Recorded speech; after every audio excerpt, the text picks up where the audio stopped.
इस उम्र में विधवा का विवाह। अरु अरु क्या बात है भाई, अब तक सो रही हो? चलो जल्दी उठो, देखो मैं तुम्हारी पसंदीदा कड़क चाय बनाकर लाया हूँ। अमित चाय की ट्रे लेकर बेडरूम में आया। अरु ने अंगड़ाई लेते हुए, अरे अमित तुम भी ना, मुझे क्यों नहीं कहा, मैं बना देती तुम्हारे लिए चाय। कप हाथ में पकड़ाते हुए अरु ने अमित को प्यार से थैंक्स कहा। मुझे तो बहुत देर से चाय पीने की इच्छा हो रही थी, पर तुम जानती हो ना, तुम्हारे साथ के बिना चाय का स्वाद भी मुझे अच्छा नहीं लगता। अमित ने अपनी पत्नी अरुणिमा का माथा चूमते हुए कहा। ओ तो ये बात है, कहते हुए अरुण मुस्कुराने लगी। अरु और अमित दोनों चाय का आनंद ले रहे थे कि अमित के पास उसके दोस्त महेश का फ़ोन आया। हेलो अमित यार, कहाँ है तू? महेश की आवाज़ से वे बहुत घबराया हुआ लग रहा था। अरे महेश क्या बात है, आज इतनी सुबह सब ठीक तो है ना? अमित ने पूछा। अमित तू जल्दी से मैक्स अस्पताल पहुंच, माँ को दिल का दौरा पड़ा है। मैं उन्हें लेकर घर से निकल चुका हूँ, मैं तुम्हारा वहीं इंतज़ार करूँगा, प्लीज़ जल्दी पहुँच जाना। ये कहकर महेश ने फ़ोन काट दिया।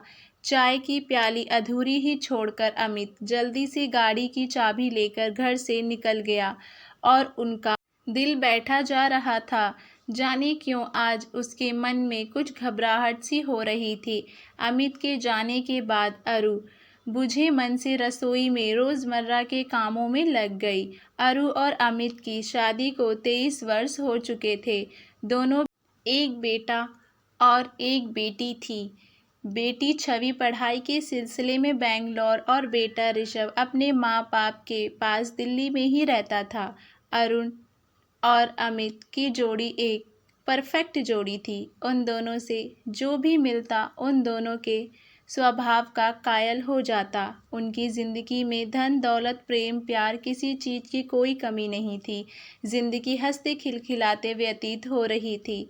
घंटा भर भी ना बीता होगा कि अमित के फ़ोन नंबर से और उसके पास एक कॉल आई और उस एक कॉल से उसकी बसी बसाई दुनिया उजड़ गई। एक बेकाबू ट्रक से अमित की गाड़ी का एक्सीडेंट हो गया। आनन फानन में अरुण दौड़कर अस्पताल पहुंची, पर अमित उसे हमेशा के लिए छोड़कर जा चुका था। अभी कुछ पल पहले ही तो दोनों एक दूसरे की बाहों में थे। ऐसे कैसे हो सकता है, ये सोच सोचकर अरुणिमा के प्राण खेरू उड़ने को तैयार थे। जिस इंसान से एक पल भी दूर अरु को गवारा न था, वे उसे हमेशा के लिए बिछड़ गया था और उनकी खुशहाल जिंदगी ने एक भयानक यू-टर्न ले लिया था। छवि और ऋषि पिता को खोने के दर्द के साथ साथ माँ को इस हालत में देखने का दर्द भी झेल रहे थे। अमित की 13वीं तक उसके घर में रिश्तेदारों और पड़ोसियों का आना जाना लगा रहा। अरुणिमा खुद को संभालने में नाकामयाब हो रही थी। वे दिन भर अमित को याद कर इतना विलाप करती थी कि देखने वालों की छाती फट जाती। आज अमित को दुनिया छोड़कर गए हुए 15 दिन बीत चुके थे, परंतु अरुणिमा का मन अभी भी इस बात को विश्वास नहीं कर पा रहा था कि अमित उसकी ज़िंदगी से जा चुका है। उसने हंसना मुस्कुराना तो छोड़ ही दिया है। नींद की गोलियां उसकी रोज़ की दिनचर्या में शामिल हो चुकी है। इधर छवि भी अपने कॉलेज के लिए वापस जा रही है। अब घर में अरु और ऋषभ अकेले रह जाएंगे। रह रहकर अरु को इस बात की चिंता सता रही थी कि वे अमित के बिना कैसे दोनों बच्चों की परवरिश कर पाएगी। धीरे धीरे दिन बीत रहे और इस प्रकार महीने और फिर साल बीतने लगे। अरुणिमा को फ्यूचर डिपॉजिट LIC की जीवन में पैसे की कोई कमी नहीं आई, परंतु मानसिकता तो कोई पूरी नहीं कर सकता था। अमित को दुनिया छोड़े हुए 7 साल बीत चुके थे। इस बीच अरु ने अपनी बेटी छवि का विवाह उसके मनपसंद के लड़के से करा दिया। इतना समय व्यतीत हो जाने पर अब भी अरु हर दिन नींद की गोलियां पर निर्भर थी। उसके अकेलेपन का दर्द शायद कोई ऐसा व्यक्ति ही समझ सकता है जो कि स्वयं इस अकेलेपन की लड़ाई लड़ रहा हो। अब ऋषभ की भी एक अच्छी जॉब लग गई थी। अरु ने उसके लिए भी एक अच्छे घर की लड़की पसंद कर ली, लेकिन अपनी माँ को हर क्षण अकेलेपन से गुजरता देखकर ऋषभ विवाह नहीं करना चाहता था। उसे ऐसा लग रहा था यदि अमृता से विवाह कर लेगा तो उसकी माँ से दूरियां बढ़ जाएंगे, परंतु अरु ऋषभ की इस इच्छा से सहमत नहीं थी। उसने ऋषभ को बड़े प्यार से मनाकर अमृता से उसकी सगाई कर दी। इस बार ऋषभ भी जिद पर अड़ गया था। उसने अपनी माँ के सामने स्पष्ट शब्दों में एक शर्त रख दी। शर्त के अनुसार अगर अरु अपने लिए कोई उचित वर ढूंढकर दूसरा विवाह करेंगी तभी वे विवाह करेगा, अन्यथा वे भी अपनी माँ की तरह अकेले ही जीवन व्यतीत करेगा। अपने बेटे ऋषभ की बात सुनकर अरु के कलेजे पर मानो बिजलियां सी गिरने लगी थीं। जिस अकेलेपन के बोझ से वे तिल तिल कर मर रही थी, उसका भयानक वे अपने बेटे की जिंदगी में नहीं भरना चाहती थी।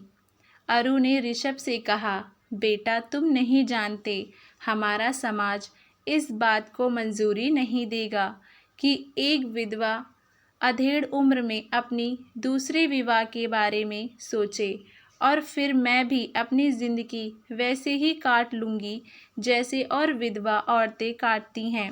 ऋषभ ने कहा, नहीं, मैं आपको अपनी ज़िंदगी स्वयं ही जीना है।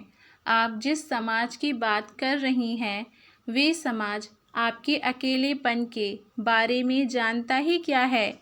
इस समाज में आपको रातों में अकेले जागकर रोते हुए नहीं देखा है। मुझे लगता है हमारे समाज को अभी बहुत बदलाव की ज़रूरत है।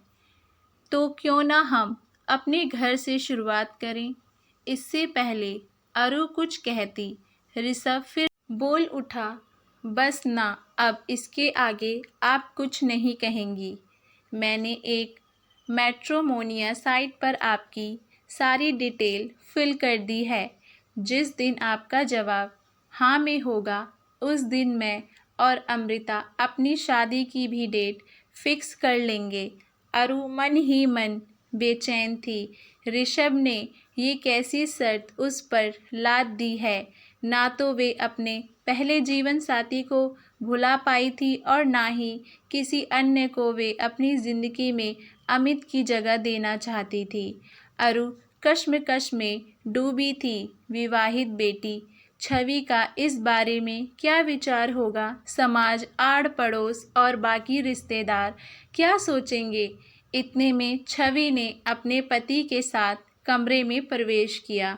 पीछे से दामाद जी, कुछ तो लोग कहेंगे, लोगों का काम है कहना, गाना गुनगुना रहे थे। अचानक सभी को अपने निकट पाकर अरु चौंक गई। सभी ने अपनी माँ को अपने गले से लगा लिया। अरु की आंखों से आंसुओं की धारा बह रही थी। चलो माँ, छोड़ो ये रोना धोना, अब आप अपनी सभी जिम्मेदारियों से मुक्त हो चुकी हो। आपका जीवन दुखियों से भरा हुआ था। उम्र भर ऐसे अकेले रहकर जीवन काटना आसान नहीं है। फिर मैं और ऋषभ भी आपकी तरफ से चिंता मुक्त होना चाहते हैं। अगर आप अपनी ज़िंदगी में खुश रहेंगी तो हमारा जीवन भी खुशहाल रहेगा।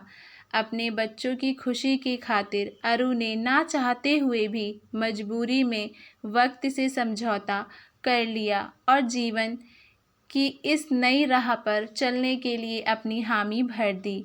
आशा करती हूँ आप सभी लोगों को हमारी ये कहानी पसंद आई होगी। आप लोगों की इस कहानी को लेकर क्या राय है, हमें नीचे कमेंट बॉक्स में अपनी राय ज़रूर बताइएगा और हमारे चैनल वानी वॉइस को लाइक, शेयर, सब्सक्राइब करना भी ना भूलें।